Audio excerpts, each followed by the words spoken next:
सबसे पहले आपको खबर देंगे, भारत के सबसे बड़े जौहरी प्लांट का डेटा चोरी कर लिया गया। खबर एजेंसी रॉयटर्स का कहना है हैकर्स ने भारत के सबसे बड़े जौहरी पावर प्लांट को कोडन कॉलम का 19,000 से ज्यादा डेटा चोरी करके डार्क वेब पर फरोख्त के लिए भी पेश कर दिया। उनमें 8,58,000 दस्तावेजात शामिल हैं। रैंसमवेयर ग्रुप वर्ल्ड लीक्स ने भारतीय न्यूक्लियर प्लांट की हजारों फाइल्स डार्क वेब पर अपलोड कर दी। डार्क वेब पर अपलोड फाइल्स में प्लांट की तंसीबात के नक्शे और सप्लायर की तफसीलात शामिल हैं। डेटा हैक होने वाली फाइल्स प्लांट के ठेकेदार अनिल अंबानी के रिलायंस ग्रुप की हैं, लेकिन रिलायंस ग्रुप का कहना है सर्वर पर डेटा जुज़वी तौर पर हैक हुआ है और भारतीय हुकूमत को वाक़ये से आगाह कर दिया है।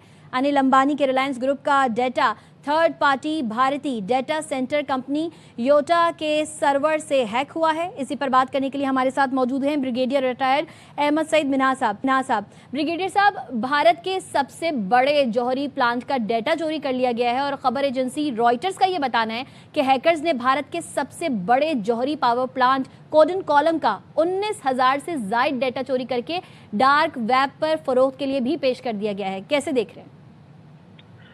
ये बहुत सीरियस न्यूज़ है, क्योंकि इस वक्त अगर दुनिया में देखा जाए तो न्यूक्लियर सिक्योरिटी को लेके, जिसमें कि न्यूक्लियर सिक्योरिटी समिट भी हुई थी अब से चंद साल पहले, तो वहां पर भी इस डेटा को आप किसी सूरत भी इस्तेमाल, किसी सूरत में भी अप्लाई कर सकते हैं।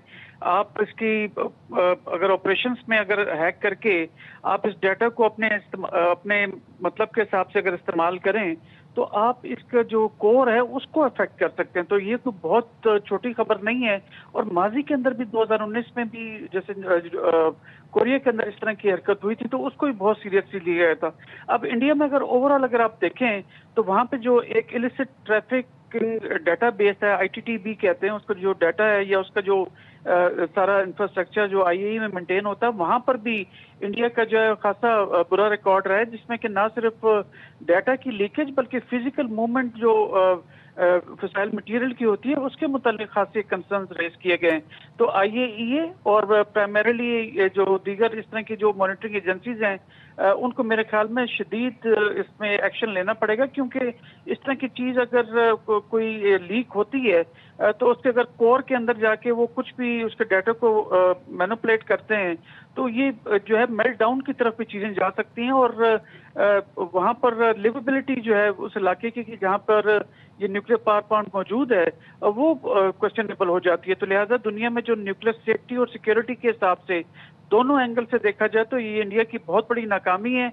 और माजी के अंदर भी अगर देखा जाए तो इनकी वहां पे लीकेजेस होती रही हैं। तो IAEA का मेरे ख्याल में फौरन इमीडिएटली इसको एक्शन लेने की जरूरत है। और जो इनकी डाटा की जो सिक्योरिटी है, जो इंडिया हमेशा इसको प्रोफेस करता है अपने डाटा को लेकर और अपनी सिक्योरिटी को लेकर, ये दोबारा से इसके आश्कार हुई हैं चीजें कि ना सिर्फ जो फिसाइल मटेरियल या फॉर दैट मैटर जिस तरह के यूरेनियम वगैरह उनकी मूवमेंट, बल्कि अब डाटा भी उनकी दस्तरस से जो है वो आउट हो रहा है। तो लिहाजा इसको बड़ी सीरियसली देखने की जरूरत है।